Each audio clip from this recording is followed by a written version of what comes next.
En plateau avec nous pour réagir, Ludovine de la Rochère, présidente de la Manif pour tous. Bonjour, merci d'être avec nous sur iTélé.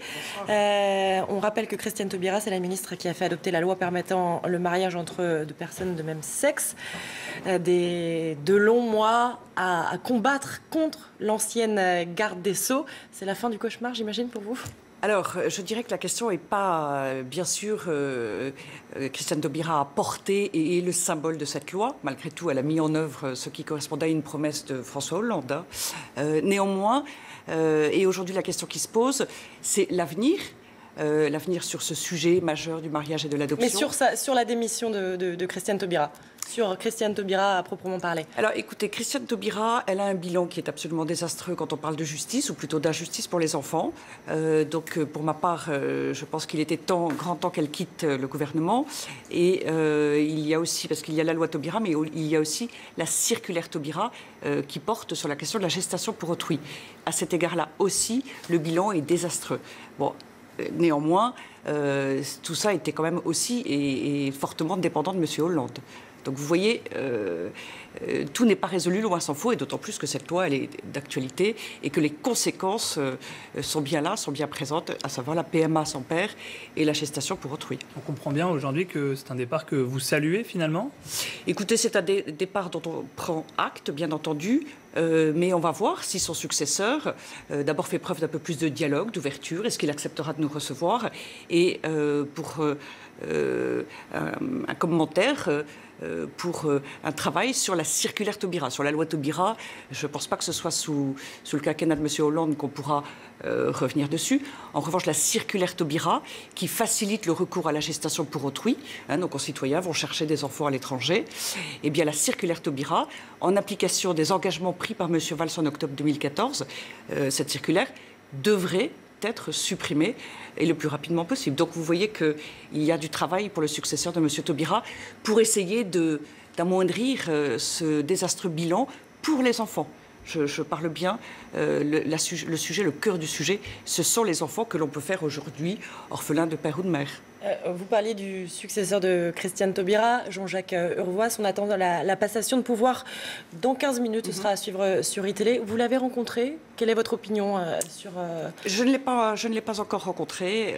Et puis, voilà, sans avoir eu aucun débat, aucune discussion sur ce sujet-là avec lui, je ne voudrais pas ouvrir un front, si je puis dire, sans même savoir ce qu'il en est précisément. Donc, je n'ai pas d'avis pour le moment. Vous allez chercher à le rencontrer rapidement ? Bien sûr, nous allons le solliciter, lui demander un rendez-vous très vite dans les heures qui viennent. Et encore une fois, j'espère que contrairement à sa prédécesseur, il sera un homme respectueux de la démocratie et qui acceptera de recevoir ce qui représente un mouvement social d'ampleur historique, qu'on le veuille ou non, que ça leur plaise ou non. Madame Taubira, Monsieur Hollande, eh bien, nous représentons une partie du peuple français. Sur le mariage pour tous, vous avez probablement entendu Nicolas Sarkozy dernièrement préciser qu'il avait finalement changé d'avis et que même s'il revenait au pouvoir, il ne reviendrait pas sur ce texte. Ça semble, de gauche comme de droite, désormais acté que ce texte restera en place. Pourtant, vous espérez toujours éventuellement obtenir son retrait ? Alors, d'abord, M. Sarkozy ne représente pas, puisque c'est un futur candidat, et donc il a exprimé sa position, mais ça n'est pas celle des Républicains dans leur ensemble. Il y a des positions très différentes au sein des Républicains, dont un certain nombre... C'est une position qui compte, et c'est celle du président. C'est une position qui compte. Il s'exprime là à titre personnel, dans un ouvrage qui est personnel et qui, bien sûr, prépare sa campagne pour la primaire et potentiellement pour la présidentielle.